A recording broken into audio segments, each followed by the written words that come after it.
सच्चिदानंदरूपाय विश्वोत्पत्त्यादिहेतवे तापत्रय विनाशाय श्रीकृष्णाय वयं नमः। श्रीकृष्णाय वयं नमः। श्री गोपाल कृष्ण महाराज की। म्हणा देवाचा जय तरी थोडा आवाज काढा। श्री दत्तात्रेय महाराज।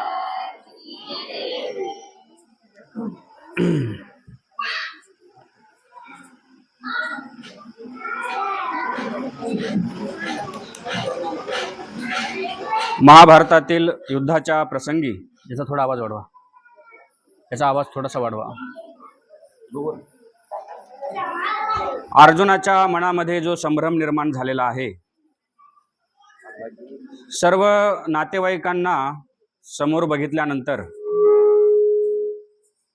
अर्जुनाच्या मनामध्ये विषादाची अवस्था निर्माण झालेली आहे आणि त्यामुळे मी माझ्या नातेवाईकांशी द्वंद्व करणार नाही ही भावना निर्माण झाल्यामुळं श्रीकृष्ण भगवंतांनी विविध उपायाने विविध प्रकाराने अर्जुनाची समज काढत असताना अतिशय गहन असं तत्वज्ञान श्रीमद भगवद्गीतेमध्ये प्रतिपादन केलेलं आहे। त्यांना शांत करा कोणाचे।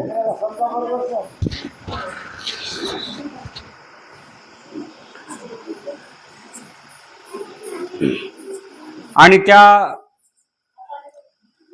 तत्वज्ञानातील म्हणजे श्रीमद भगवद्गीतेतील 13वा अध्याय असणारा क्षेत्र क्षेत्रज्ञ विभाग योग, ह्या क्षेत्र क्षेत्रज्ञ विभाग योगामध्ये आपण परमेश्वराच्या प्रवृत्तीने प्रकृतीने जीवाला प्रदान केलेलं हे देह म्हणजे क्षेत्र, त्याविषयी आपण विचार करत आहोत।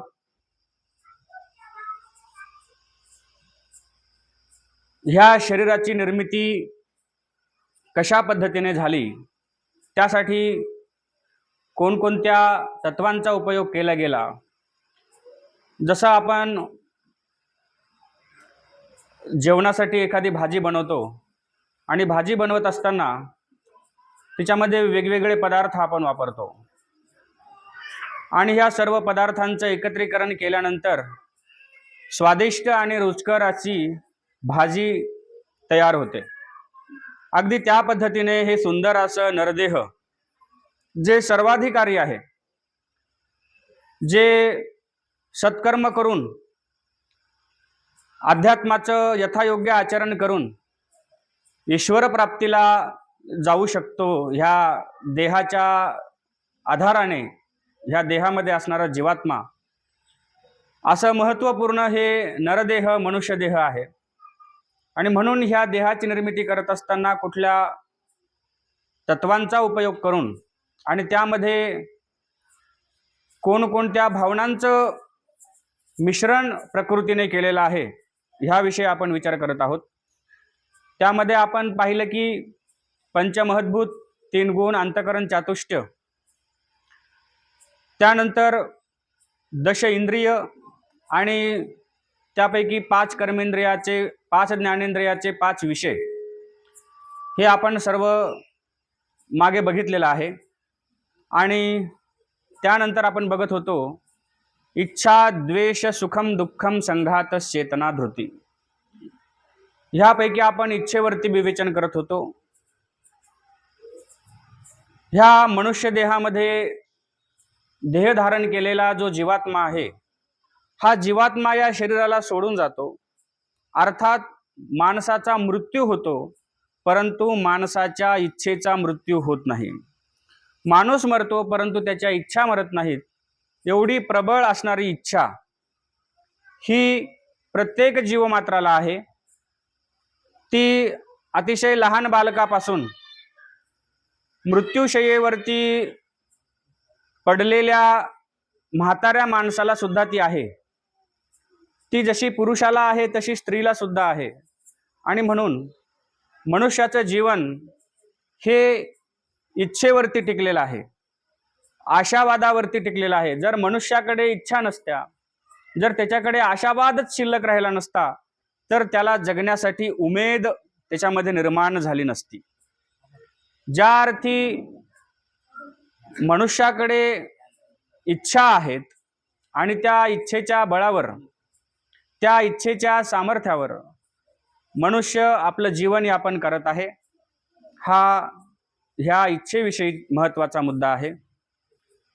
आणि म्हणून सांसारिक जीवन जगत असताना ते विविध इच्छांनी व्यापलेलं आहे, विविध इच्छांनी भरलेलं आहे.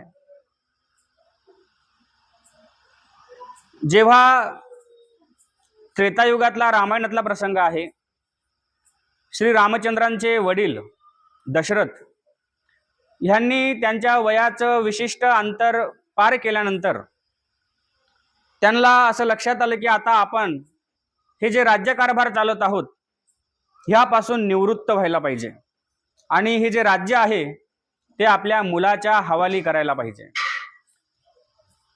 आपल्या मुलाला राज्याभिषेक करायला पाहिजे हा विचार त्यांनी केला. आणि तो राज्याभिषेक करण्यासाठी समोरचा सगळा प्रसंग तुम्हाला माहिती आहे की त्यांनी श्री रामचंद्रांचं त्या ठिकाणी नाव सुचवलेलं असताना कैकेयीने भरताला राज्याभिषेक कशा पद्धतीने करायला लावला हा सगळा प्रसंग तुम्हाला माहिती आहे. त्यामुळे मी विस्तृत त्यावर बोलणार नाही. परंतु मला हे म्हणायचं आहे की ज्या वेळेस तुमच्या संसारातली तुमची कर्तव्य संपलेली आहेत, तुमच्या जबाबदाऱ्या संपलेल्या आहेत, तुम्ही एक विशिष्ट वयाचा टप्पा गाठलेला आहे, त्यानंतर तुम्ही तुमच्याकडे असलेली सत्ता, तुमच्याकडे असलेली मालकी ती अजून पुढे तशीच वहन करण्याची जी इच्छा तुमच्यामध्ये जिवंत आहे ना, ती थांबवण्याचा प्रयत्न करा. हे तुमच्या लक्षात येत नसेल, तुमच्या भाषेत तुम्हाला सांगतो की घरातली व्यक्ती म्हातारी झाली, वयस्कर झाली की तिनं आपली सत्ता जी आहे ती आपल्या जे काही आपल्या पुढील वंशज आहेत त्यांच्याकडे सुपूर्द केली पाहिजे. आपल्या मुलाबाळांवरती ती जबाबदारी सोपवली पाहिजे, त्यांना त्या योग्यतेचं बनवलं पाहिजे आणि त्यांना त्यांच्या कर्तव्याची जाणीव करून दिली पाहिजे. दशरथाने त्यांच्या डोक्याचे केस पांढरे झाले की विचार केला आपलं राज्य आता आपल्या मुलाला दिलं पाहिजे. आणि आजची परिस्थिती अशी आहे की तो माणूस मेल्यानंतर त्या स्मशानामध्ये त्याच्या खिशातल्या चाब्या काढून घ्याव्या लागतात आणि त्या पोराच्या हवाली कराव्या लागतात. म्हणजे तो मनुष्य मरेपर्यंत आपल्या कमरेच्या चाब्या काही सोडत नाही, आपल्या हातातली सत्ता काही सोडत नाही. कारण त्या सत्तेची लालसा, सत्तेची इच्छा, त्या मालकीची इच्छा मरेपर्यंत त्याच्याकडे जिवंत असते, ती सोडायला तो तयार नाही. आणि ती संसारातली त्या सत्तेची मालकीची इच्छा सोडून त्याने आता त्या उतार वयामध्ये परमार्थाकडे वळालं पाहिजे. कारण हिंदू संस्कृतीनुसार 4 आश्रमामध्ये मनुष्याच्या जीवनाचं विभाजन केलेलं आहे. पहिला आश्रम म्हणजे ब्रह्मचारी आश्रम, दुसरा आश्रम म्हणजे गृहस्थ आश्रम, तिसरा आश्रम म्हणजे वानप्रस्थ आश्रम आणि चौथा आश्रम म्हणजे संन्यास आश्रम. अशा 4 आश्रमामध्ये मनुष्याच्या जीवनाचं वर्गीकरण केलेलं आहे. आणि हे केवळ याच युगात नव्हे तर जेव्हापासून या सृष्टीची रचना झालेली आहे आणि हे मनुष्य जीवन उन्नत होत आहे तेव्हापासून हे सर्व धार्मिक दृष्ट्या याचं वर्गीकरण करण्यात आलेलं आहे. मग कलियुगामध्ये याचं वर्गीकरण कसं करायचं तर वयाच्या 25 वर्षापर्यंत ब्रह्मचारी आश्रम, 25 वर्षापर्यंत त्याने ब्रह्मचारी आश्रमाचं पालन करत जे काही त्याच्या धर्माचे शास्त्र पुराण इत्यादी असतील त्याचा अभ्यास करावा, ब्रह्मचारी आश्रमाचं पालन करावं. त्यानंतर 25 ते 50 गृहस्थ आश्रम, 25 ते 50 या वर्षामध्ये, या आयुर्मर्यादेमध्ये त्याने संसार करावा, आपला गृहस्थ आश्रम चालवावा. आणि त्यानंतर 50 ते 75 हे आहे वानप्रस्थ आश्रम, म्हणजे आपली जबाबदारी आपल्या मुलांवरती सोपवून वानप्रस्थ म्हणजे त्याने वनामध्ये निघून जावं, त्याने म्हणजे पती पत्नी दोघांनीही निघून जावं, वनामध्ये राहावं, रानामध्ये राहावं. हे वर्गीकरण आहे, हे शास्त्राने केलेलं आहे, मी माझ्या स्वतःच्या मनाचं सांगत नाही. आणि त्यानंतर म्हणतात 75 ते पुढे जोपर्यंत तो जगेल तोपर्यंत संन्यास आश्रम म्हणजे त्याने संन्यास ग्रहण करावा आणि संन्यासी होऊन आपलं जीवन व्यतीत करावं. हा आपल्या संस्कृतीचा, आपल्या धर्माचा नियम आहे, ही प्रथा आहे, ही परंपरा आहे. परंतु अलीकडच्या काळामध्ये ह्या प्रथा, ह्या परंपरा जोपासताना कोणी दिसत नाही.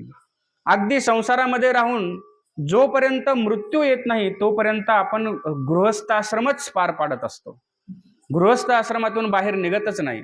वानप्रस्थ आश्रम नाही, ना संन्यास आश्रम नाही.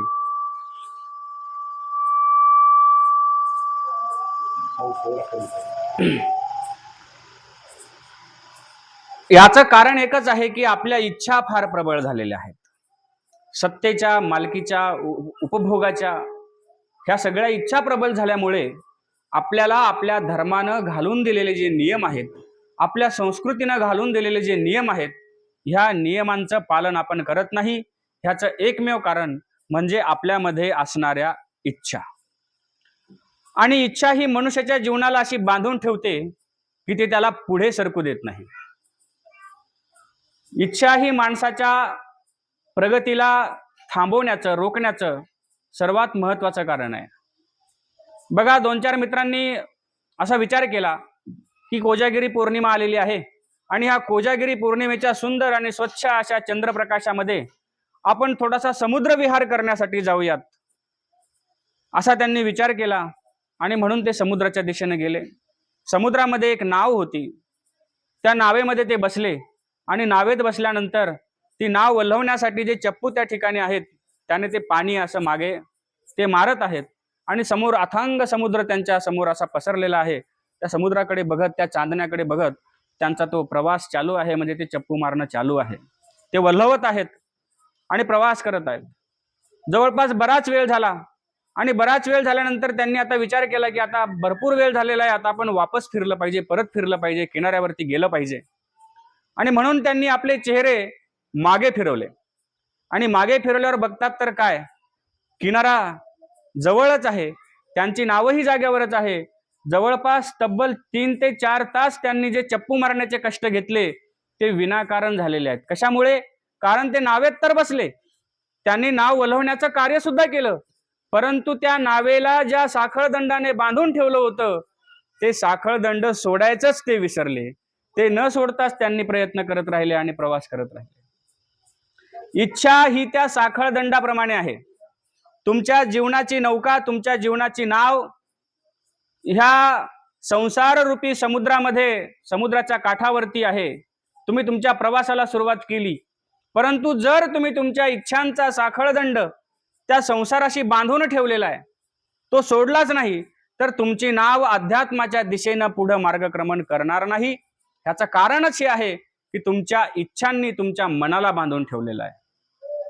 तुमच्या इच्छांनी तुमच्या ह्या जीवन प्रवासाला कुठेतरी अडखळून ठेवलेलं आहे, अडकून ठेवलेलं आहे.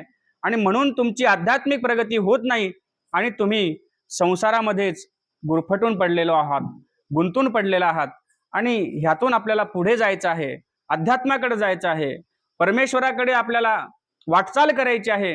ह्याचं अज्ञान आपल्याकडे, म्हणजे ह्याचं ज्ञान आपल्याला होत नाही आणि त्या अज्ञानामध्ये, त्या इच्छेमुळं आपण जागेवरतीच आहोत, आपण पुढे सरकत नाहीत. आणि म्हणून पुढे जर सरकायचं असेल तर सर्वात पहिले तुमच्या इच्छांचे साखळ दंड जे तुमच्या नावेला, जीवनाच्या नौकेला बांधून ठेवलेले आहेत, हे तोडण्याचा प्रयत्न करा. तुमच्या इच्छा तोडण्याचा प्रयत्न करा, त्याशिवाय तुम्हाला पुढे सरकता येणार नाही. छोट्या छोट्या इच्छा आहेत माणसाच्या, काही जास्त मोठ्या इच्छा नसतात. मी कालच सांगितलं तुम्हाला, लहान मुलाला जसं वाटतं की मला गाडी घेतली पाहिजे, कुणाला कशाची इच्छा, कुणाला कशाची इच्छा. एक प्रसंग आठवतो, एक लग्न होतं आणि त्या लग्नामध्ये, अलीकडचे लग्न तुम्ही बघता की किती साज शृंगार त्या ठिकाणी केला जातो, किती प्रचंड अशा प्रमाणामध्ये खर्च केला जातो. मंगल कार्यालयामध्ये लग्न होतात, बँड वाजवल्या जातात, फटाके वाजवल्या जातात आणि काय ती आताशबाजी आणि कितीतरी काही काही गोष्टींचा खर्च तर मला विनाकारण वाटतो की जो नाही करायला पाहिजे अशा पद्धतीचा खर्च होतो. आणि मग त्या लग्नामध्ये अशीच आताशबाजी झाली, अतिशय मंगलमय असा प्रसंग पार पडला. आणि सगळा मंगलमय प्रसंग पार पडत असताना आहेर होत होते आणि आहेर होत असताना सर्व जण खुश आहेत. नवरदेवाकडचे खुश आहेत, नवरीकडचे खुश आहेत, सगळे खुश आहेत. अतिशय सुखद आणि मंगलमय असा प्रसंग, आनंद सगळीकडे आहे. आणि ते आहेर चालू असताना त्या लग्नामध्ये आलेली त्या नवरदेवाची जी आजी आहे, ती आजी मात्र आहेर दिल्यानंतर सुद्धा नाखुश आहे, नाराज आहे. मग ती नाराज का आहे? तिला विचारतायत सगळेजण, पण ती सांगतच नाहीये.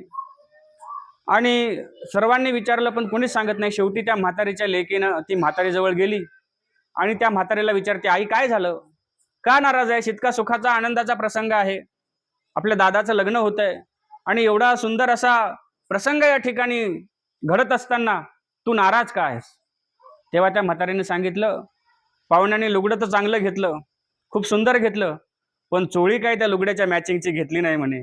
त्यासाठी मला मॅचिंगची चोळी पाहिजे होती आणि म्हणून तिची इच्छा अपूर्ण राहिल्यामुळं ती म्हातारी नाराज झाली, रुसून बसली. साध्या मॅचिंगच्या चोळीची इच्छा अपूर्ण राहिल्यामुळं अतिशय आनंदाचा प्रसंग सुद्धा तुम्ही दुःखी करून घेता, तुमच्या अंतःकरणाला तुम्ही नाराज करून घेता आणि आजूबाजूचं जे आनंदाचं वातावरण आहे त्या आनंदाचा उपभोग तुम्हाला घेता येत नाही. याचं कारण तुमची इच्छा आहे. म्हणून इच्छेला तुम्हाला दाबता आलं पाहिजे, इच्छेला थांबवता आलं पाहिजे, इच्छेला संपवता आलं पाहिजे, इच्छेवरती नियंत्रण ठेवता आलं पाहिजे. एवढं महत्वाचं आहे. कारण मी तुम्हाला सांगितलं की जगातल्या सर्व भावनांमध्ये शक्तिमान आणि अतिशय बलवान असलेली भावना जर कोणती असेल तर ती इच्छा आहे. कारण इच्छेला थांबवणं हे मोठमोठ्या संत महंतांना, ऋषीमुनींना जमलं नाही. आपण सर्वसामान्य माणसं आहोत. त्यांना जर वेळेवरती त्यांच्या इच्छा आवरता आल्या नसत्या तर त्यांच्यासोबत होणारे प्रसंग आहोत देवादिकांना जमलं नाही. इंद्रा पडिले भग चंद्र झाला काळा, नारद चुकला ताळा भजनाचा. कशामुळं? इच्छेमुळं. नारदाला इच्छा झाली मला संसार करायचा, मला लग्न करायचं, आणि मग पुढे नारदाची नारदी कशी झाली आणि मग पुढे त्याची काय परिस्थिती झाली तुम्हाला सर्वांना माहिती आहे, तुम्ही ऐकलेलं असेल. कशामुळे झालं हे सगळं? इच्छेमुळे झालं. ह्या सगळ्या गोष्टी, ही सगळी जी फजिता आहे ही केवळ माणसाच्या जीवनामध्ये इच्छेमुळे होते. आणि ही फजिता जर आपल्या जीवनामध्ये आपल्याला करून घ्यायची नसेल तर आपल्याला वेळीच आपल्या इच्छांना आवर घालता आला पाहिजे. तुम्ही कुणीही असा, तुम्ही संसारात असा, तुम्ही परमार्थात असा, कुणीही असा, इच्छा प्रत्येकाला असल्यामुळे प्रत्येकाला आपल्या इच्छेवरती आवर घालणं गरजेचं आहे. बरं, आता इच्छा जो ज्या क्षेत्रातला आहे तो तशीच इच्छा करणार. एखादा संसारिक मनुष्य असेल आणि तो मुक्तीची इच्छा नाही करू शकत की मला मुक्ती मिळाली पाहिजे. एखादा अध्यात्मातला अतिशय विद्वान आणि अतिशय भक्ती करणारा मनुष्य आहे आणि तो अशी इच्छा करणार नाही की माझा संसार सुखाचा झाला पाहिजे, मला देव जवळ झाला पाहिजे, मला देव भेटला पाहिजे, अशी तो इच्छा करणार. असा जो ज्या क्षेत्रातला आहे तो तशीच इच्छा करतो. बघा, एका चोराला काय झालं, पोलिसांनी पकडलं, चोरी करत असताना पकडलं आणि त्याला जेलमध्ये टाकलं. जेलमध्ये टाकल्यानंतर त्या जेलमध्ये तो त्याची जी शिक्षा आहे ती शिक्षा भोगत होता आणि त्या जेलमध्ये अजूनही काही लोक होते. मग अशी त्याची शिक्षा जी होती ती काही 4-5 वर्षाची असेल, ती शिक्षा त्याने भोगली आणि आज त्याच्या सुट्टीचा दिवस होता. आज त्याला तुरुंगामधून सोडण्यामध्ये येणार होतं आणि त्याला सोडत असताना त्याचे जे कपडे होते, त्याचे जे काही साहित्य होतं, त्या जेलरने त्याच्याकडे दिलं आणि त्याला सांगितलं, मग आता चोरी केल्यामुळे पकडल्या गेलात, 5 वर्ष तुरुंगामध्ये वाया घालवले, आता पुढं काय करण्याची इच्छा आहे? लक्ष आहे ना तुमचं? त्या जेलरने त्या चोराला विचारलं, 5 वर्ष वाया घातले जीवनातले जेलमध्ये, आता इथून गेल्यानंतर पुन्हा काय करण्याची इच्छा आहे? तेव्हा त्या चोराने सांगितलं, म्हणला, जेलर साहेब काय करावं, मी मागच्या वेळेस चोरी करायला गेलो, माझ्याकडे बॅटरी घ्यायला पैसे नव्हते आणि मग त्या घरात गेल्याबरोबर म्हटलं आता लाईटचं बटन टाकावं, थोडासा उजेड होईल, लाईटचं बटन दाबायला गेलो आणि टीव्हीचंच बटन लागलं म्हटलं. आणि टीव्हीचं बटन लागल्यामुळे आवाज झाला, घरातले लोक जागे झाले आणि त्यांनी मला पकडलं आणि तुमच्या हवाले केलं. आता माझी एकच इच्छा आहे म्हटला, जेलमधून घरी गेल्याबरोबर पहिले एक चांगल्या कंपनीची बॅटरी विकत घेतो म्हटला, म्हणजे मला कुठे गेल्यानंतर बटन दाबायचं काम पडणार नाही. चोराची इच्छा काय? शेवटी बॅटरी घेणार पण चोरीच करणार. इच्छा शेवटी चोरी करण्याचीच आहे. बॅटरी घेणार पण चोऱ्याच करणार. पण असा म्हटला नाही की नाही, आता माझे 5 वर्ष वाया गेले, आता काय मी चोरी करणार नाही, आता कष्ट करल काम करेल आणि आपल्या जे काही कुटुंब आहे त्या कुटुंबाचा उदरनिर्वाह करेल, अशी इच्छा त्याने व्यक्त केली का? नाही केली. आणि म्हणून जो ज्या क्षेत्रामध्ये गुंतून पडलेला आहे तो त्याचीच इच्छा करतो. कणाशीची लीळा आठवते. सर्वज्ञ श्री चक्रधर स्वामींचं वास्तव्य कणाशीला असताना एक ब्राह्मण स्वामींची सेवा करतोय आणि त्याची सेवा बघितल्यानंतर स्वामी प्रसन्न झाले, म्हणाले काही मागा. त्यावेळेस त्या ब्राह्मणाने काय मागितलं? सुने हाती कोठा कोणटा ताक भाताची आरोगणा. म्हणजे त्या ब्राह्मणाचं लग्न झालेलं नव्हतं, त्याला काही घरदार नव्हतं, शेती नव्हती, काही नव्हती, आणि त्याने एका शब्दामध्ये, एका वाक्यामध्ये आपली इच्छा व्यक्त केली की सुने हाती कोठा कोणटा ताक भाताची आरोगणा. आता सुनेच्या हाताने म्हणल्यानंतर सून कधी येते? जेव्हा मुलाचं लग्न होतं तेव्हा. मुलगा कधी होतो? जेव्हा स्वतःचं लग्न होतं तेव्हा. आता ह्याचंच लग्न झालेलं नाही, म्हणून त्याने मागणी किती सुंदर मागितली बघा. पण कशी मागितली? संसाराचीच मागितली ना शेवटी. म्हणून स्वतःचं लग्न झालं पाहिजे. बरं, लग्न झाल्यानंतर मुलगी नाही, मुलगा झाला पाहिजे, मुलाचं लग्न झालं पाहिजे. आणि सून कशी भेटली पाहिजे? तर सेवा करणारी भेटली पाहिजे. तिनं मला ताक भात आणून दिला पाहिजे.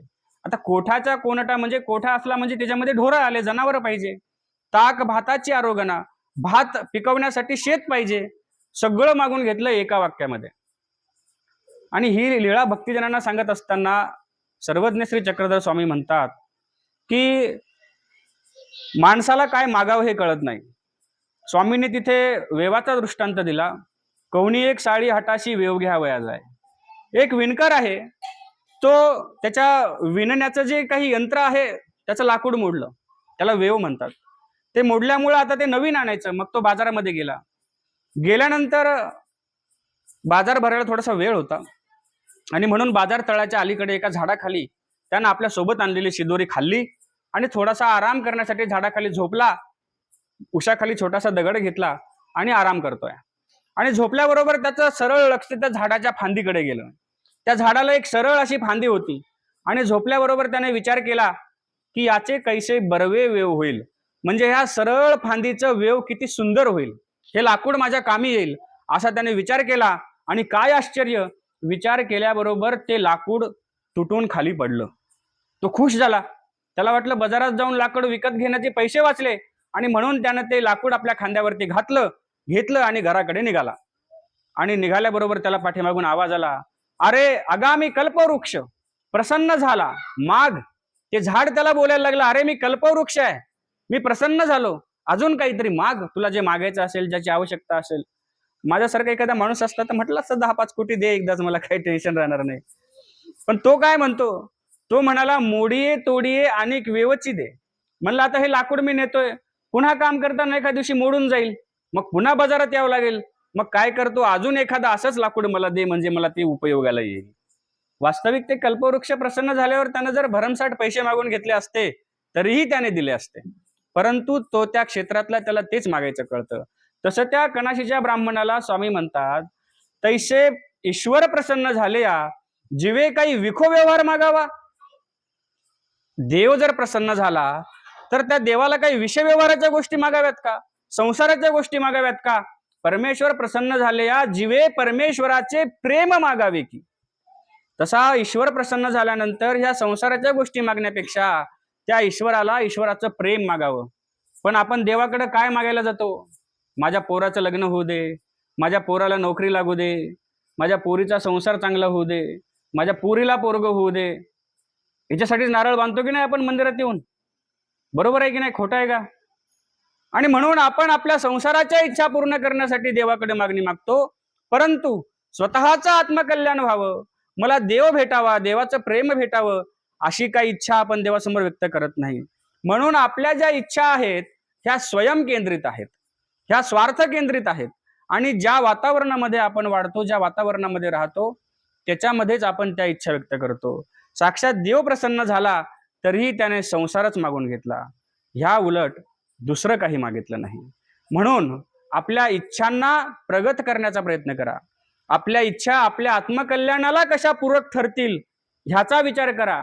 इच्छाच व्यक्त करायच्या आहेत, इच्छाच निर्माण करायच्या आहेत, तर त्या इच्छेनं आपलं काहीतरी कल्याण झालं पाहिजे, आपल्याला अध्यात्मामध्ये आपली प्रगती झाली पाहिजे, हा विचार मनामध्ये ठेवून आपण त्या इच्छा व्यक्त केल्या पाहिजे, इच्छा ठेवल्या पाहिजे. कारण मी काल सांगितलं, संत रोहिदासांची गोष्ट मी तुम्हाला सांगितली की त्यांनी शेवटी त्यांची इच्छा त्या चांबड्याच्या जोड्यामध्ये अडकली आणि त्यांना पुढचा जन्म चर्मकाराच्या घरामध्ये घ्यावा लागला. कारण जन्म घेणे लागे वासनेच्या संगे. माणसाला जन्म घ्यावा लागतो याचं कारण आहे की त्याची वासना म्हणजे इच्छा.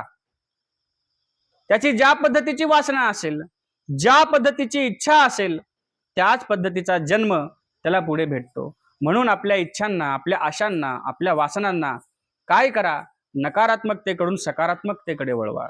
ज्यामुळे तुमचं हित होईल असं करा. ऐसे का हो न करा काही जेणे नाही होणार सजा.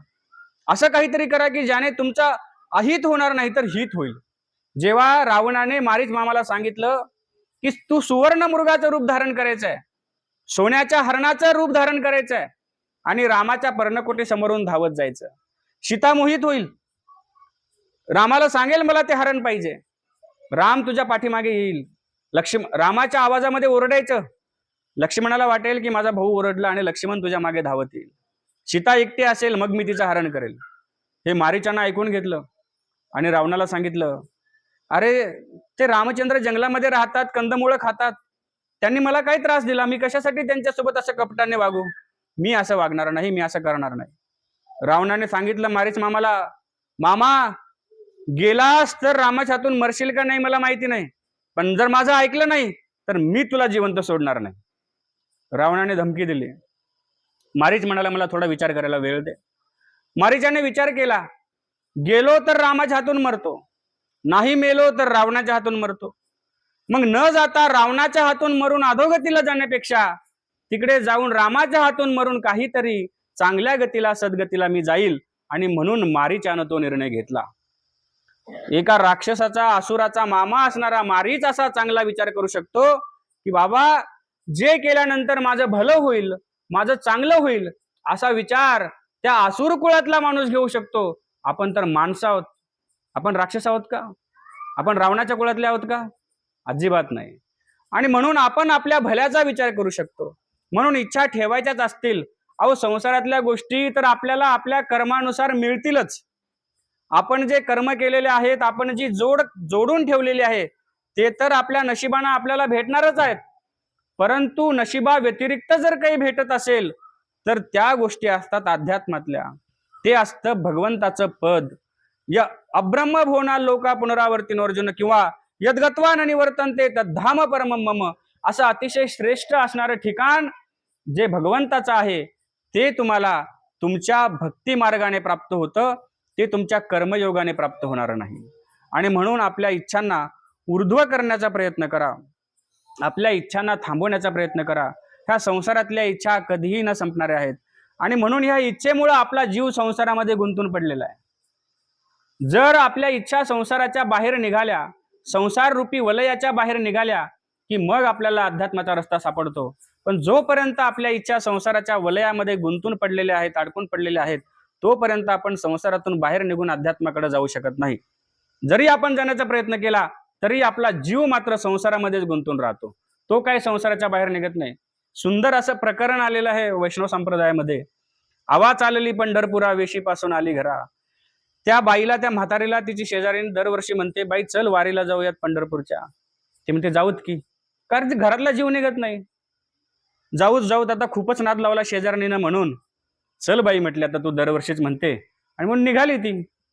निघाल्यानंतर त्या जी काही वारी गावातून निघाली, सगळ्यांमध्ये आपल्या सोबत काहीतरी पसारा घेतला, आपल्या डोक्यावरती ठेवला आणि निघाली सर्वांसोबत. पण जाता जाता तिला आठवलं की अरे आपली सून घरी एकटीच आहे, म्हणजे पोरगा आहे, सून आहे, आणि सून आता घरातलं काय करेल की दूध वगैरे तूप विकल, त्याचा पैसा येईल आणि तो पैसा आपल्या मायराला नेऊन देईल. आणि म्हणून ती तिथून त्या वारीतून म्हणली, तुम्ही चला हळूहळू, तोपर्यंत मी जरासं घरी जाऊन येते. ती घराला गेली आणि सुनबाईला सांगते, ऐक गे सुनेबाई, नको वेचू दूध दही, काय कर घरीच खा, पण विकू नकोस. तिला सांगितलं. आणि मग पुन्हा गेली वारी. चालत चालत चालत गावाच्या बाहेर मारुतीच्या मंदिरापर्यंत गेली. तिथं भजन चालू होतं. तिला पुन्हा आठवलं, सूनबाई घरी आहे, काही बाई करून खाईल चुलीवर, सुंदर सुंदर सुंदर पक्वान्न करून खाईल आपल्या पश्चात, आणि आपण ज्या गौऱ्या थापून ठेवलेल्या आहे सगळ्या गौऱ्या संपून टाकल जाळून स्वयंपाक करून. आणि म्हणून ती घरी गेली. पुन्हा भजन होऊ द्या म्हणे, मी जाऊन येते घराला. घराकडे गेली. पुन्हा सांगते, माझे हातीचा कलवडू, माझे वांचुनी नको फेडू, अगं मी त्या गौऱ्या थापून ठेवलेल्या आहेत, त्या माझ्या वाचून मी आल्याशिवाय फोडू नको, त्यातली एक सुद्धा गौरी वापरू नको, मी मोजून ठेवलेल्या आहेत. आणि काही बाई करून खाशील तर तसं करून खाऊ नकोस. असं ती जाता जाता सुद्धा तिच्या लक्षामध्ये येतं आणि पुन्हा पुन्हा ती घराला येते. असं का होतं? कारण तिच्या मनातल्या इच्छा ह्या संसार केंद्रित आहेत, संसारामध्ये गुंतून पडलेल्या आहेत. माझ्याकडून वारी घडली पाहिजे, मला देव भेटला पाहिजे अशा इच्छाच नाहीत. संसारामध्ये जीव अडकून पडलेला आहे आणि म्हणून ती तिथून बाहेर निघत नाही. प्रत्येकाच्या इच्छा त्याच्या त्याच्या क्षेत्राशी बांधलेल्या आहेत. जो ज्या क्षेत्रातला आहे त्याच पद्धतीच्या त्याच्या इच्छा आहेत. अशी ही प्रबळ असणारी इच्छा ही मनुष्याच्या जीवनाला अधोगतीकडे नेण्यासाठी कारणीभूत आहे. म्हणून ही जी इच्छा प्रकृतीने आपल्याला दिली ही एका सकारात्मक भावनेसाठी दिलेली आहे, परंतु आपण तिचा उपयोग नकारात्मकतेसाठी करून घेतोय.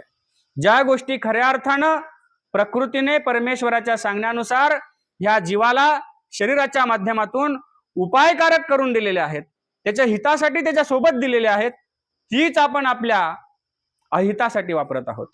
कारण आपल्याला तिचा उपयोग कसा करायचा हे कळत नाही. काय झालं, एका माणसाला बंदूक दिली, त्याला जंगलातून प्रवास करायचा होता, रात्रीच्या वेळेला घरी जाणं गरजेचं होतं. पाहुणे म्हणाले, अहो रात्रभर थांबा, सकाळी जा. रात्रीचं आता वाहन नाहीत, काही नाही, पायी पायी जाणार, जंगलाचा रस्ता आहे, दरोडेखोर असतात, चोर असतात, कसं काय जाणार तुम्ही? नाही नाही, घरी जाणं गरजेचं आहे, मी सांगितलं होतं येतोय कशा हालतीमध्ये म्हणून, माझ्या पत्नीची तब्येत ठीक नाही, मला जावंच लागणार आहे. बरं ठीक आहे, जायचं तर जा, पण एक काम करा, रस्त्यानं काही दरोडेखोर डाकू गुंड तुम्हाला अडवतील तर आमच्याजवळ एक पिस्तूल आहे, ते पिस्तूल तुमच्या जवळ ठेवा. जर आलेच कोणी वाटेनं डाकू वगैरे तुमचा जीव घ्यायला तर ह्या पिस्तोलाचा उपयोग करा आणि तुमचा जीव वाचवा. त्या पाहुण्याला तो पिस्तूल दिला, पाहुणा निघाला. पाहुण्यानं पिस्तूल कधी पाहिला नव्हता, त्याला चालवायचं काही त्याला माहितीच नाही, आणि म्हणून त्याने तो पिस्तूल घेतला, आपल्या जवळ ठेवला आणि निघाला रस्त्याने. निघाल्यानंतर प्रवास करतोय. प्रवास करता करता रस्त्यामध्ये जंगल लागलं, जंगलाचा एरिया लागला, जंगलाचा परिसर लागला, आणि त्या जंगलाच्या परिसरामध्ये गेल्यानंतर अचानक धाडावरून धाड धाड धाड उड्या खाऊन ते दरोडेखोर त्याच्या समोर एकाएकी उभे राहिले. अतिशय हातामध्ये त्यांच्या तलवारी, कोणाच्या हातामध्ये चाकू, कोणाच्या हातामध्ये काय, कोणाच्या हातामध्ये काय.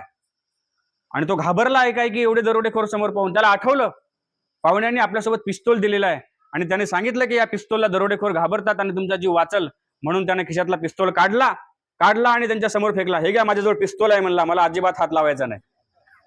आणि असा फेकून दिल्याबरोबर त्यातल्या एका दरोडेखोराने तो पिस्तूल त्याच्या जवळचा उचलला, त्याला झाडाला बांधलं, फटके दिले, त्याच्याजवळ जे काय होतं ते घेतलं आणि त्याला दिलं सोडून. पिस्तूल तर त्याच्या जवळ आहे, पण त्याचा उपयोग कसा करायचा, त्याला वापरायचं कसे याचं ज्ञानच त्याच्याजवळ नाही. मग असून काही फायदा आहे का? गाढव शृंगारिले कोडे, काही केल्या नोहे घोडे. एखादी गोष्ट घोड्याची गाढवाला दिली म्हणून गाढव काही घोडा होत नाही. एका गावामध्ये वरात निघणार होती आणि वेळेवरती त्यांना घोडी सापडली नाही. ज्याची सांगितली होती त्याच्या घोडीला काहीतरी झालं, ती घोडी लंगडी झाली. मग आता करायचं काय? नवरदेव तो रुसून बसलाय, घोडे आणल्याशिवाय मी बसणार नाही. मग त्या गावामध्ये एक कुंभार होता, त्याच्याकडे ते गेले आणि म्हणाले, तुमच्याकडे घोडा आहे का? घोडं तर काही नाही म्हणे, पण गाढव आहे, बघा काही जमतं का? काय होते म्हणले, त्याला एवढे हार घाला की ओळखू झालं नाही पाहिजे घोडा आहे का गाढव आहे. आणि म्हणून त्याच्या पायाला हार गुंडाळले, त्याच्या पाठीवर हार घातले, त्याच्या डोक्यावरती हार घातले, सगळं हाराने बुजून टाकला आणि आणलं घोडं म्हणून. ओळखू झालं नाही. बसला नवरदेव कशावरती? घोड्यावरती नाही, गाढवावरती, पण घोडं समजून बसला. आणि मग ती वरात अशी फिरत फिरत फिरत त्या मंदिराकडे निघाली त्या नवरदेवाला घेऊन. आणि अशी फिरत फिरत असताना त्या रस्त्याच्या बाजूला उकिरडा होता आणि त्या उकिरड्यावरती एक गाढवीन चरत होती. आता हे त्या गाढवाला दिसलं आणि त्या गाढवाला ती गाढवीन दिसल्याबरोबर ते गाढव त्या गाढविणीला आवाज द्यायला लागला. आता त्याचा गाढवाचा आवाज आल्यानंतर तर ओळखेल का नाही, कारण ते काय घोड्यासारखं ओरडणार आहे. ते गाढव त्याच्या आवाजामध्ये ओरडलं आणि त्याच्या लक्षात आलं नवरदेवाच्या आणि पाहुण्याच्या की अरे, यांनी तर घोड्याऐवजी गाढवावर आमची वरात काढली. नवरदेवाला तिथून उतरवलं आणि वापस घेऊन गेले, लग्न मोडलं. म्हणजे गाढव शृंगारिले कोडे, काही केल्या नव्हे घोडे. अरे त्या गाढवाला कितीही फुलहार घाला, त्याचं घोडं होणार आहे का? नाही होऊ शकत. म्हणून एखादी वस्तू आणि तिचा उपयोग तुमच्याकडे असल्यानंतर तुम्हाला करता आला पाहिजे, तुम्हाला माहिती असला पाहिजे, ते ज्ञान तुमच्याकडे असलं पाहिजे. तसं प्रकृतीनं ही तत्व तुम्हाला दिले हो. तुमच्याकडे इच्छा दिल्या, तुमच्याकडे द्वेष दिलेला आहे, तुमच्याकडे या सगळ्या गोष्टींचा संघात दिलेला आहे, धारणा शक्ती दिलेली आहे. आणि ह्या सगळ्या गोष्टींचा उपयोग कसा करायचा आहे? पंच ज्ञानेंद्रिय दिलेत, त्या ज्ञानेंद्रियांचे विषय दिले, त्या सगळ्या गोष्टी दिलेल्या असताना सुद्धा त्याचा उपयोगच करायचा माहित नाही. प्रकृतीने तुम्हाला इच्छा दिली, पण त्या इच्छेचा उपयोग कसा करायचा? मी तुम्हाला सांगितलं, इच्छा कशा ठेवायच्या? स्वतःच्या उन्नतीच्या ठेवायच्या, स्वतःच्या प्रगतीच्या ठेवायच्या.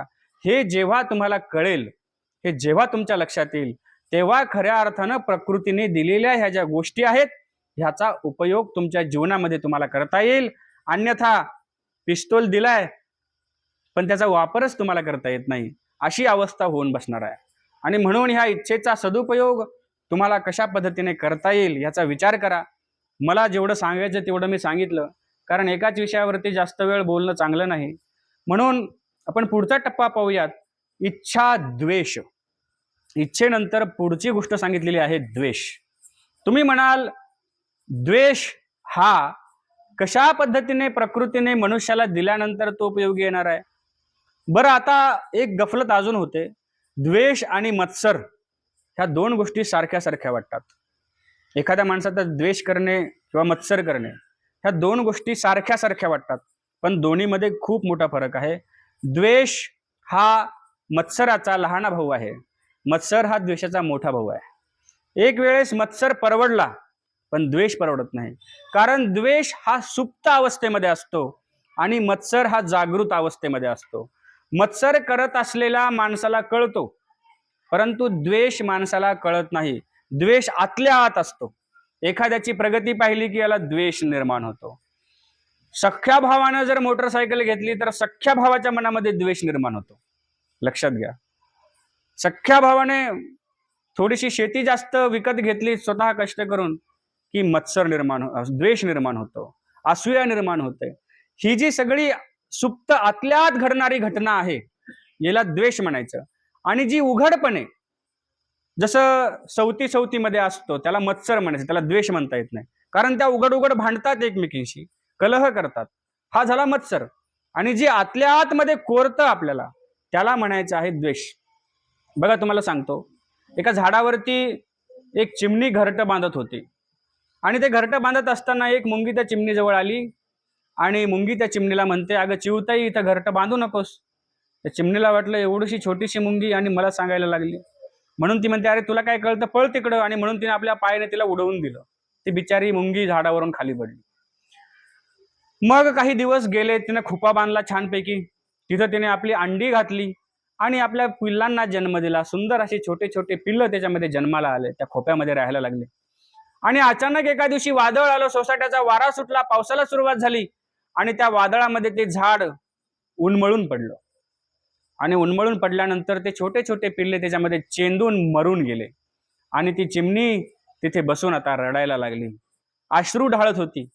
तीच मुंगी हळूहळू चालत त्या चिमणीजवळ आली आणि चिमणीला म्हणते, चिवताई, मी तुला सांगितलं होतं इथं घरटं बांधू नकोस, तू माझं ऐकलं नाही. त्या चिमणीने विचारलं, का ग, तुला कसं काय माहिती झाड पडणार आहे?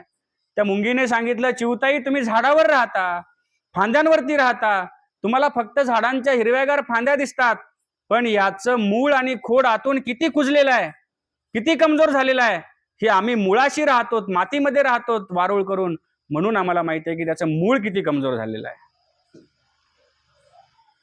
तसंच आहे, द्वेष आपल्याला आतून कमजोर करतो. जसं झाडाचं एखादं खोड आतून कमजोर होतं, आतून खोकलं होतं, त्याच्यामध्ये ताकद शक्ती राहत नाही, तशा पद्धतीने द्वेष आपल्या जीवनाला आतून कोरण्याचं काम करतो. एखाद्याची प्रगती झाल्यानंतर आपण आतमध्ये जळतो, त्याची प्रगती आपल्याला सहन होत नाही. बरं, त्या टेन्शननं काय होतं? आपलीच ऍसिडिटी वाढते, आपल्यालाच झोप लागत नाही, आपल्यालाच टेन्शन येतं, आपलंच डोकं दुखतं. त्रास कुणाला होतो? स्वतःलाच त्रास होतो. द्वेष ही भावना अशी आहे की जी इतरांना त्रास न देता इतरांमुळे स्वतःलाच आपण त्रास करून घेतो, हे लक्षात घ्या. आणि म्हणून हा द्वेष जो प्रकृतीने आपल्यामध्ये दिलेला आहे, हा इतरांचा करण्यासाठी दिलेला नाही, तर आपल्याकडून जे वाईट कृत्य घडतात, आपल्याकडून जे काही अहित घडतं, आपल्याकडून जे काही पापकर्म घडतात, त्या वाईट कृत्यांचा द्वेष करण्यासाठी द्वेष ही भावना प्रकृतीने आपल्यामध्ये दिलेली आहे.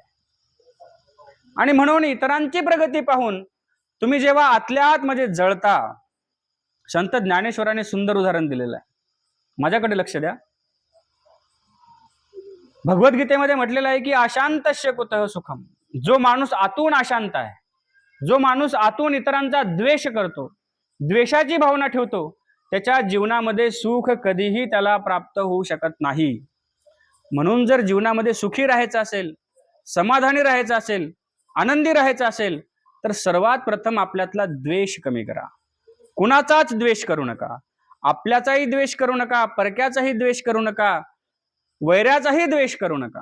कारण द्वेष ही भावना इतराचं नुकसान करत नाही, ती स्वतःचं नुकसान करते. मग ह्या अशांतस्य कुतः सुखम या श्लोकावरती भाष्य करताना सुंदर अशी ओवी ज्ञानेश्वरांनी सांगितलेली आहे. देखे अग्नी माझी घापती, तिये बीजे जरी विरुढती, तरी अशांता सुखप्राप्ती घडू शके. ते म्हटले, हातामध्ये ओंजळभर सोयाबीन घ्या, चुलीमध्ये नेऊन टाका, 1 मिनिटाने बाहेर काढा आणि मग ते शेतामध्ये नेऊन पेरा. उगवल का? शक्य नाही, कारण ते जळालं. जळालेलं कधी उगवत नाही. अगदी तशा पद्धतीनं आपण द्वेषामुळं आतल्या आतमध्ये जळत आहोत. दुसऱ्याची प्रगती झाली की आपल्याला त्याचा द्वेष निर्माण होतो आणि आपण आतल्या आत जळतो. आणि ज्याच्या अंतःकरणामध्ये सदैव जळकेपणा आहे, दुसऱ्याच्या प्रगतीवर जो सतत जळतो आहे, त्याच्या अंतःकरणामध्ये सुखाचं आणि समाधानाचं रोपट कधीही उगवू शकत नाही. म्हणून हे जळणं थांबवा. कुणावरच जळू नका. ना सख्यावर जळू नका, चुलतावर जळू नका, ना सावत्रावर जळू नका, कुणावरच जळू नका. आणि आपला समाज ह्या जळण्यामध्येच वाया चाललेला आहे. त्यानं गाडी घेतली का, मी माझं 1 एकर विकतो पण गाडी घेतो. अरे कशाला? समाधानाने सुखाने खा. जे आपल्याकडे आहे, जे भगवंताने आपल्याला दिलं ते खूप आहे, पुरेस आहे. जरा शहरामध्ये जाऊन बघा, फुटपाथ वरती झोपतात लोक, घालायला कपडे नाहीत, फाटके कपडे घालतात, प्रवास करणाऱ्या लोकांकडे भीक मागतात, भीक मागून जगतात. एका वेळेसच्या जेवणाची भ्रांत आहे. देवाने आपल्याला दिलं ते खूप आहे. आपल्याकडे घर आहे, आपला संसार व्यवस्थित आहेत, मुलं बाळा आहेत, सगळं सगळं चांगलं आहे. एवढं सुद्धा खूप आहे, पण आपल्याकडे समाधान नाही. दुसऱ्याची प्रगती पाहिली की आपल्यामध्ये द्वेष निर्माण होतो आणि त्या द्वेषापोटी आपण आपलं स्वतःचं नुकसान करून घेतो. आणि म्हणून ह्या द्वेषाला आपल्या अंतःकरणामध्ये जागा देऊ नका. हे द्वेष आपल्याला आतून कमजोर करतोय, आपलं नुकसान करतोय. आपल्या जीवनातलं समाधान हरवण्याचं मुख्य कारण, आपल्या जीवनातला आनंद हरवण्याचं मुख्य कारण तुमच्यात निर्माण होणारा द्वेष आहे. म्हणून कुणाचाही द्वेष करू नका. आजपर्यंत द्वेषामुळं कुणाचंही चांगलं झालं नाही. कौरवांनी पांडवांचा द्वेष केला, काय झालं? कौरवांनी पांडवांचा द्वेष केला, काय झालं सांगा मला? त्यांना राज्य भेटलं? सुखाने जगले? अजिबात नाही. सर्वांचा घात झाला, सर्वांचा वध झाला, सगळे मेले, एकही जिवंत राहिला नाही. द्वेषाने काय केलं? घराघरामध्ये भांडणं लावले. रामायण द्वेषाने घडलं. रामाला होणारा राज्याभिषेक माझ्या भरताला झाला पाहिजे, हा द्वेष कैकेयीच्या अंतःकरणामध्ये मंथरेनं भरून दिला आणि किती नुकसान झालं. झाला का? पुढं ज्या गोष्टी घडल्या, ज्या जीवनामध्ये त्यांच्या जे काही दुःख आलं, दशरथांचा मृत्यू झाला, ह्याचं जे कारण आहे हे त्या द्वेषामुळे झालेलं आहे. आणि म्हणून लक्षात घ्या, आजूबाजूच्या गोष्टी बघा, आजूबाजूच्या घटना बघत जा, कुणाकुणाचं नुकसान कशामुळे झालेलं आहे. आजपर्यंत ज्या ज्या गोष्टी घडल्या, महाभारतासारख्या गोष्टी घडल्या, रामायणासारख्या गोष्टी घडल्या, ह्या सगळ्या द्वेषातून घडलेल्या आहेत. द्वेषाने कुणाचंही राज्य टिकलं नाही. मोठमोठे राजे रजवाडे गेले, मोठमोठे वतनदार गेले, पाटील गेले, मोठे मोठे लोक गेले. आपण तर त्यांच्या दृष्टीने कसपटा समान आहोत, अगदी कचरा आहोत. तरीही आपण एकमेकांचा द्वेष करतो. द्वेष थांबवा. समोरचा जरी आपला द्वेष करत असेल तरी तुम्ही त्याचा द्वेष करू नका. कारण समोरचा तुमचा द्वेष करतोय तर तो त्याचं स्वतःचं नुकसान करून घेतोय. आणि तुम्ही जर समोरच्याचा द्वेष कराल तर तुम्ही तुमचं स्वतःचं नुकसान करून घ्याल. बघा, हे सगळ्यासाठी महत्वाचं आहे. तुम्ही म्हणाल, आम्ही खेड्यापाड्यात राहणारी साधी भोळी माणसं, आम्हाला काय द्वेष माहिती. छोट्या छोट्या गोष्टीमधून द्वेष जन्म घेत असतो. असं काही नाही की फक्त शहरातल्या माणसांना द्वेष आहे, श्रीमंत माणसांना द्वेष आहे, ज्यांच्याकडे संपत्ती आहे त्यांना द्वेष आहे, असं काही नाही. छोट्या छोट्या गोष्टीवरून द्वेष निर्माण होत असतो, लक्षात घ्या. आणि म्हणून ही एक एक जी भावना भगवंताने आपल्याला ह्या शरीरासोबत दिलेली आहे प्रकृतीच्या माध्यमातून, ती एक एक भावना आपल्या हिताची आहे. तिचा सदुपयोग आपल्याला कशा पद्धतीने करता येईल याचा विचार करा. आपल्यामध्ये निर्माण होणाऱ्या ज्या वाईट गोष्टी आहेत, आपल्यामध्ये निर्माण होणारे जे काही पापकर्म आपल्या हातून घडत असतात त्याविषयी द्वेष बाळगा, पण इतरांच्या प्रगतीविषयी द्वेष बाळगू नका. हे द्वेष ह्या तत्वाचं म्हणजे हे तत्व मनुष्य देहासोबत भगवंताने प्रकृतीच्या माध्यमातून जे ह्या जीवाला दिलेलं आहे त्याचं हे कारण आहे. हे आता लक्षात आलं तुमच्या. याच्यानंतर आपण पुढचा मुद्दा बघूयात. इच्छा द्वेष सुखम दुःखम. सुख बघा, सुखाची इच्छा नाही असा कोणी आहे का? हात वर करा बरं, ज्याला सुख नाही पाहिजे. आहे का कोणी असा? नाही, शक्यच नाही. पण बघा, महाभारतातला प्रसंग आहे. युद्ध झालं, पांडवांना राज्य भेटलं, ज्याला जे पाहिजे ते भेटलं. आणि मग श्रीकृष्ण महाराज आपल्या आत्याकडे गेले. कोण आहे श्रीकृष्ण महाराजांची आत्या? कुंती. कुंतीकडे गेले आणि म्हणाले, आत्या, सगळ्यांना सगळं भेटलं, पांडवांना राज्य भेटलं, ज्याला जे पाहिजे ज्याची त्याची योग्यता होती त्याला ते भेटलं. तू मात्र आयुष्यभर लेकरा बाळांसाठी वनवासच सहन केलास. तुझं काही भलं झालं नाही. तू काहीतरी माग. तुला काही जे पाहिजे ते मागून घे. तुझ्या मनासारखं मी आज तुला देतो. तुझ्यावरती मी प्रसन्न झालेलो आहे. आणि मग त्या कुंतीने काय मागितलं? आपण असतो तर अजून काहीतरी मागितलं असतं, छान सुंदर काहीतरी मागितलं असतं. कुंती म्हणाली, भगवंता श्रीकृष्णा, काही द्यायचं असेल ना तर माझ्या पदरामध्ये दुःख टाक, मला दुःख दे. आपण असतो तर सुख मागितलं असतं, पण कुंती आत्याने दुःख मागून घेतलं, दुःख मागून घेतलं. श्रीकृष्ण भगवंत विचारतात, आत्या वेडी झालीस का? अरे लोक राज्य मागतात, राजवाडा मागतात, संपत्ती मागतात, आणि तू दुःख का मागत आहेस? तेव्हा कुंतीने जे उत्तर दिलं ते फार महत्वाचं आहे.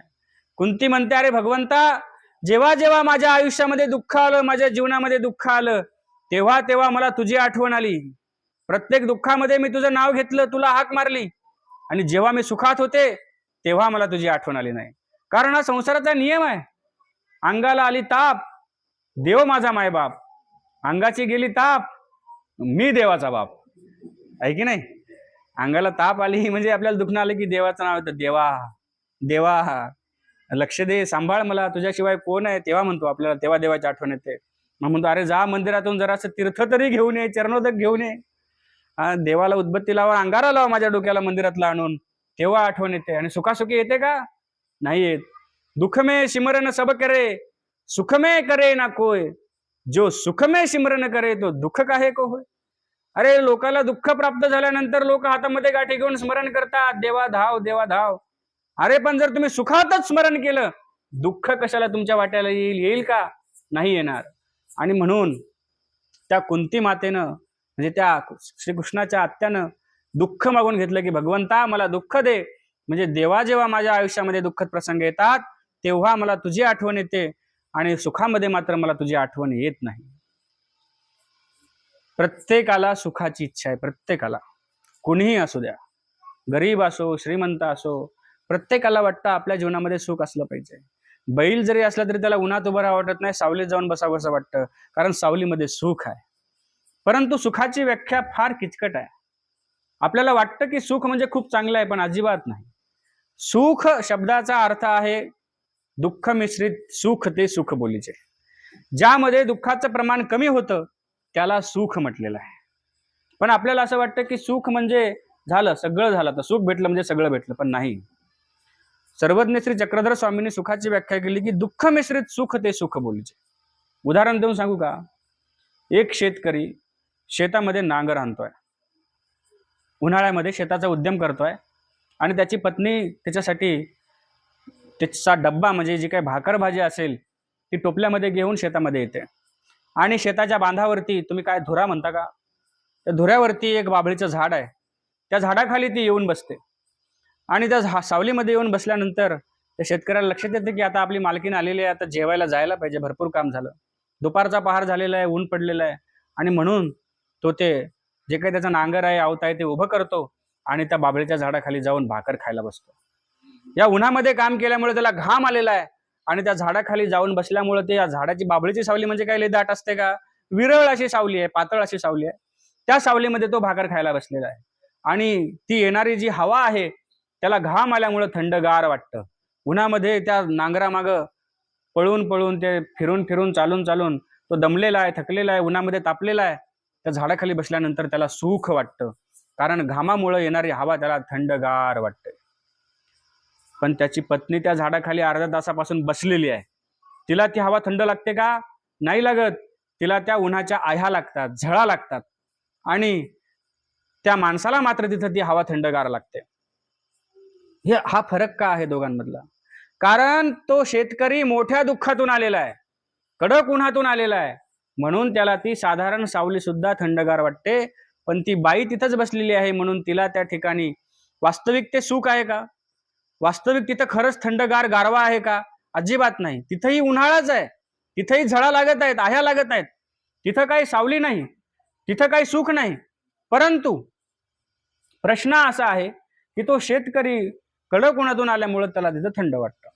मग आता ही बाई तिच्या नवऱ्याचं जेवण झाल्यानंतर तिथून उठते आणि घराकडे जाते. घराकडे चालत जाते उन्हातून आणि गेल्याबरोबर घरामध्ये पंखा लावलेला, त्या पंख्याखाली जाऊन बसते. चालत आल्यामुळे ती थकलेली आहे, तिला पंख्याची हवा गार वाटते. पण गेल्या तासाभरापासून तिची मुलगी तिथं अभ्यास करत बसलेली आहे. वरती पत्रा आहेत आणि पत्राच्या घरात पंखा आहे. उन्हाळ्यामध्ये पत्राच्या घरात पंख्याखाली बसल्यावर पंख्याची हवा कशी लागते तुम्हाला सांगायचं काम नाही. ज्यांची घरं पत्र्याची आहेत त्यांना अनुभव आहेत. त्या पोरीला ती हवा गरम लागते, त्या मुलीला. परंतु तिची आई शेतातून चालत आली, दमून आली, तिला आता घाम आलेला आहे म्हणून त्या पंख्याची हवा तिला गार वाटते. आपण फक्त सुखाच्या शोधामध्ये मोठ्या दुःखातून पुढे कमी दुःखामध्ये जातो आणि आपल्याला असं वाटतं की तिथं सुख आहे, पण खऱ्या अर्थाने ते सुख नसतं. आपल्याला तो सुखाचा भास होतो, ते दुःखच असतं. फक्त आपल्याकडे असलेल्या मोठ्या दुःखाचं परिवर्तन छोट्या दुःखामध्ये होतं, कमी दुःखामध्ये होतं आणि आपल्याला वाटतं की आता आपल्याला सुख भेटलेलं आहे. परंतु माणसाच्या जीवनामध्ये सुख कुठंच नाही. निरातिशय सुख ज्याला म्हणायचं ते सुख कुठेही नाही.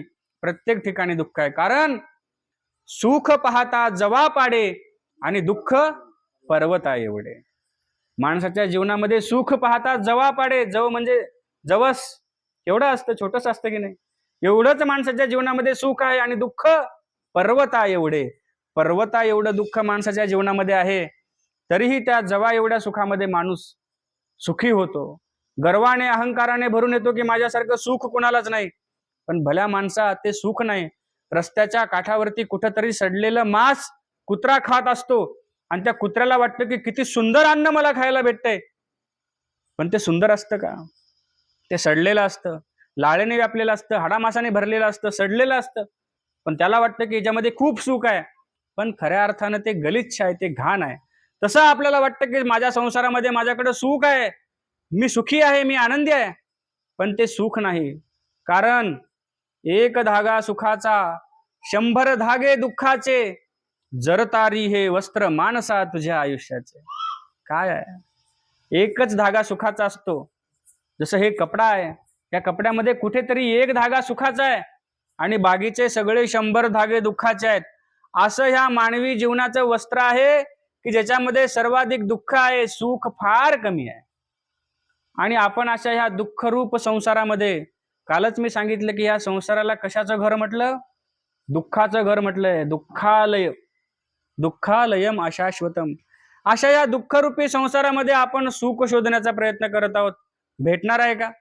स्वामींनी दृष्टांत दिलेला आहे काकशुकराचा.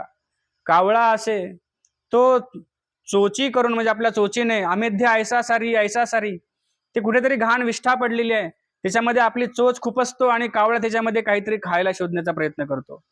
पण त्याच्यात काही खायला भेटणार आहे का? तेथचे सार तेही अमेध्यची की, त्याच्यामध्ये विष्ठाच सापडणार आहे, दुसरं काही चांगलं सापडणार नाही. तसा दृष्टांत दिला सुकराचा, म्हणजे डुकराचा.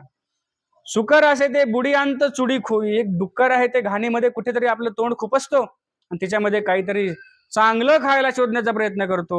अहो त्याच्यात काय चांगलं भेटणार आहे? घाणीमध्ये घाणच भेटणार आहे, पण तो त्याच्यामध्ये शोधण्याचा प्रयत्न करतो. हा दृष्टांत देवाने दिलेला आहे. तुम्हाला माझा राग येईल, तो संसार असाच आहे. आपण संसारामध्ये सुख शोधण्याचा प्रयत्न करतो. अरे तो संसार सगळ्या दुःखाने भरलेला आहे. शास्त्रामध्ये सांगितलं संसार दुःखमुळं. सर्वज्ञ श्री चक्रधर स्वामींनी सांगितलंय दुःख रूपता, पाप मूळता आणि अनित्यता, ह्या 3च गोष्टी संसारामध्ये असल्यामुळं संसार वाईट आहे, नाहीतर संसार खूप चांगला आहे. आपण हे दोष त्याच्यामध्ये आहेत म्हटल्यानंतर त्याला चांगला म्हणण्याचा अर्थच उरत नाही. कारण एखाद्या मुलाला पाहण्यासाठी पाहुणे गेले. पाहुण्यांनी त्या मुलाला बघितलं, त्याचं सगळं वातावरण अभ्यास केला, घराकडे आले आणि त्या नवरी मुलीला सांगितलं की त्याच्या घर खूप छान बांधलेलं आहे, टोलेजंग वाडा आहे, 50 एकर जमीन आहे, सासू सासरे अतिशय प्रेमळ आहेत, म्हणजे त्या मुलाचे आई वडील, घरातले सगळे चांगले आहेत. पण पोरगा जरा कधी मधी आलं ना तुमच्या लक्षात, दारू पितो. पोरगी विचार करेल, पोरगा दारू पितो, बाकी घरातले चांगले आहेत, टोलेजंग वाडा आहे, भरपूर संपत्ती आहे, घर श्रीमंत आहे, आपल्याला सुखात राहता येईल, जाऊ द्या ना, पेलीत पिली दारू, त्याचं नुकसान, आपल्याला काय करायचंय, ठीक आहे, काही हरकत नाही. एखाद्या वेळेस ती पोरगी तयार होईल. पुन्हा सांगितलं, बरं दारू पितोय ठीक आहे, पण कधी कधी तो तिकडं तमाशा बघायला जातो आणि परस्त्रीच्या नादी लागलेला आहे, हे थोडासा त्याच्यामध्ये दोष आहे. ती पोरगी पुन्हा एखाद्या वेळेस विचार करेल, घरचे सगळे चांगले आहे, सगळं सुख संपत्ती आहे, जाऊ दे, त्याला काय करायचं करू द्या. एवढं सगळं केल्यानंतरही मग शेवटी त्या मुलीला सांगतो बाकी सगळं ठीक आहे, पण त्याच्या ह्या सगळ्या व्यसनामुळे त्याला काय झालेलं आहे की थोडासा ब्लड कॅन्सर झालेला आहे आणि म्हणून तो काही जास्त दिवस जगणार नाही. मग आता हे असे 3 दोष ऐकल्यानंतरही जर एखादी मुलगी त्या मुलाला होकार देत असेल तर त्या मुलीसारखी धन्य ती मुलगीच. तसं देवाने सांगितलं, बाबा रे, संसार चांगला आहे, सगळं चांगलं आहे, पण संसारात दुःख रूपता आहे, संसार सगळा दुःखाचा आहे, त्याच्या सुख नाही, सगळीकडे दुःख आहे. ठीक आहे, काही हरकत नाही, दुःखच आहे ना, आम्ही सहन करू. बरं, दुःख आहे, दुसरा दोष सांगतात हळूच, पाप मूळता, संसाराच्या मुळातच पाप आहे. कोणतंही काम करा संसारासाठी, कोणतंही काम सांगा तुम्ही मला, बाबा मी हे काम करतो त्याच्यामध्ये पुण्य आहे, म्हणा तुम्ही मला, सांगा एखादं काम संसारासाठी केलेलं, बरं का. कोणतंच काम असं नाही जे संसारासाठी तुम्ही करता त्याच्यामध्ये पुण्य आहे. प्रत्येक कामामध्ये पाप आहे. तुम्ही तुमच्या संसारासाठी निंदायला जा, खुरपायला जा, स्वयंपाक करायला जा, प्रत्येक गोष्टीत पाप आहे. स्वयंपाक करताना चूल पेटवली की जंतू मरतात, शेतात निंदायला गेलं की गवत मरतं, फवारायला गेलं की त्याच्यावरती जंतू मरतात, पापच आहे. तुम्ही म्हणाल मग करायचं नाही का? अहो, ते आपलं कर्तव्य कर्म आहे, ते आपल्याला करावंच लागतं, त्याचा काही विषय नाही, पण पाप आहे की नाही मला सांगा. हा दुसरा दोष सांगितला. तरीही भले माणसं म्हणले ठीक आहे, काही हरकत नाही, आम्हाला संसार करायचा. शेवटचा दोष सांगतात देव, दुःखरूप आहे, पापमुळे एवढंच नाही, अनित्यता, संसार हा नित्य नाही, टिकणारा नाही, संपणारा आहे, अनित्य आहे, तो सदैव राहणारा नाही, शाश्वत नाही. आणि एवढं सांगूनही जर आता ते माणसं संसार करतच असतील तर त्या मुलीसारखं एवढे दोष सांगूनही त्या मुलाला होकार दिल्यासारखं झालेलं आहे. पण आता हे दोष आपल्याला माहिती नाहीत, आपण अज्ञानी आहोत म्हणून संसार केला तर चांगली गोष्ट आहे, हरकत नाही. पण ज्याला हे दोष माहिती आहेत त्यानंही जर संसाराविषयीचा मोह ठेवला तर माफ करा, त्याच्यासारखा मूर्ख कोणी नाही. कारण स्वामी सांगतात की जाणत्यापशी वर नेनता चांग, सन्निपातेल्याचा दृष्टांत दिला. कुणाला एका माणसाला सन्निपात झाला म्हणजे त्याला ज्वर झालेला आहे, ज्वर, आणि ज्वरामध्ये ताप मेंदूला गेल्यानंतर माणसाला काही कळत नाही, आपण काय बोलतोय आणि काय नाही, तो बडबड करतो, बरोबर आहे. जास्त ज्वर झाला की म्हणतात बडबड करायला, त्याला जास्त ताप आली, मेंदूला गेली म्हणतात. तसा त्याला सन्निपात झाला आणि म्हणतात तो आपल्या राया ते मिळीची शिवी दे, तो आपल्या राजाला शिव्या देतो, कारण तापीमध्ये बडबडतो. मग आता राजाला शिव्या दिल्यानंतर राजाने काय करायला पाहिजे? त्याला पकडून सुळावर द्यायला पाहिजे. पण तो राजा म्हणतो, अरे याते कोणी राखो का, याला कुणीतरी वैद्याकडे न्या, याचा औषधोपचार करा, हे घ्या, माझ्याकडून पैसे घ्या, ह्याचा औषधोपचार करा, याला नीट करा. आणि मग कुणीतरी ते पैसे घेऊन त्याला वैद्याकडे घेऊन जातं, त्याला औषधोपचार करतं आणि व्यवस्थित त्याला पूर्ववत आपल्या जागेवरती आणतं. आणि मग त्याचा तो ज्वर गेल्यानंतर, त्याचा तो सन्निपात गेल्यानंतर जर त्यानं राजाला शिवी दिली तर म्हणतात मग तो राजा त्याला सुळीवरती देतो, त्याला जिवंत ठेवत नाही, त्याला शिक्षा करतो. अगोदर का शिक्षा केली नाही? अगोदर का त्याला सुळावर चढवलं नाही? अगोदर का त्याला मारलं नाही? आणि आत्ता का मारतोय? कारण अगोदर तो शिवी देत होता तेव्हा त्याच्या मेंदूवर त्याचा स्वतःची पकड नव्हती, त्याचं नियंत्रण नव्हतं. आणि आता मात्र हा व्यवस्थित झालेला आहे, आता याला सन्निपात नाही, आता हा व्यवस्थित जागेवर आहे. आणि असा सुज्ञ असून सुद्धा जर शिव्या देत असेल, शुद्धीमध्ये असून सुद्धा शिव्या देत असेल तर मग मात्र त्याला फासावर लटकवलं पाहिजे, म्हणून त्याला शिक्षा देतो. तसं जे अज्ञानामध्ये आहेत, अज्ञानाचे प्रसादे हा जन सुखिया होऊनी, असं म्हटलेलं आहे की आपण अज्ञानी आहोत म्हणून आपल्याला संसारात सुख वाटतंय, पण खरं जेव्हा ज्ञान होतं, कळतं की बाबा संसार कसा आहे, तेव्हा त्याला संसारात सुख भेटत नाही. समर्थ रामदासांना जाणीव झाली, लग्नाच्या मंडपातून धूम ठोकली. त्यांना ज्ञान झालं की बाबा संसारात सुख नाही, संसारात दुःख आहे. पळून गेले, बहुल्यावरती त्या तिथून पळून गेले. कित्येक लोकांनी संसारामध्ये असताना संसाराचा त्याग करून संन्यास ग्रहण केला, अध्यात्माकडे गेले. म्हणून या संसाराच्या कुठल्याही ठिकाणी सुख नाही आणि आपण मात्र अहोरात्र सुखासाठी धडपड करत आहोत. प्रत्येकाची धडपड सुखासाठी आहे, तुमची आहे, माझी आहे. थोडंसंही दुःख आपल्याला सहन होत नाही.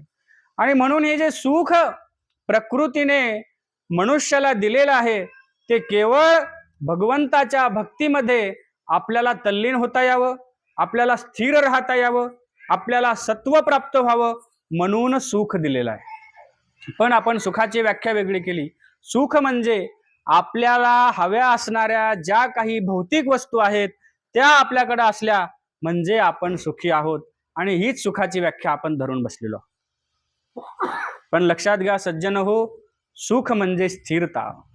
सुख म्हणजे भगवंताच्या मार्गामध्ये आपल्याला निर्माण होणारी जी सत्वता आहे, ती सुख ही भावना भगवंताने प्रकृतीच्या माध्यमातून मनुष्याला दिलेली आहे.